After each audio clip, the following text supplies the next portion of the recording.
तळोधी बाळापूर वनपरिक्षेत्रातील आलेवाही येथील संरक्षण झोनमधील कक्ष क्रमांक 697 मध्ये आज सकाळी 9:30च्या सुमारास एक दुर्दैवी घटना घडली। तेंदूपत्ता संकलनासाठी गेलेल्या वाढोणा तालुका नागभीड येथील मारुती वक्टू शेंडे वय 62 वर्षे यांच्यावर दबा धरून बसलेल्या वाघाने हल्ला केला।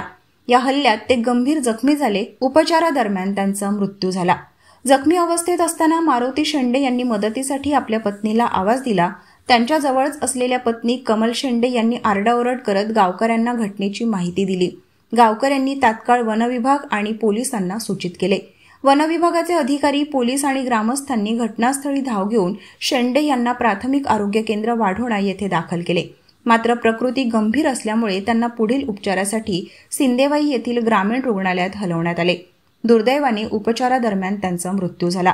मृतदेहाचे शवविच्छेदन करून तो कुटुंबियांच्या ताब्यात देण्यात आला। वनविभागाच्या वतीने तातडीची मदत म्हणून 50,000 रुपयांची आर्थिक मदत मारुती शेंडे यांच्या पत्नीला देण्यात आली। या प्रसंगी सिंदेवाईचे पोलीस निरीक्षक विजय राठोड, तळोदीच्या पोलीस निरीक्षक संगीता हेलोंडे, वनपरिक्षेत्र अधिकारी कन्नमवार, वनरक्षक PM मेकेवार आणि शेंडे यांचे कुटुंबीय उपस्थित होते। या घटनेमुळे परिसरात भीतीचे आणि शोकाचे वातावरण निर्माण झाले आहे।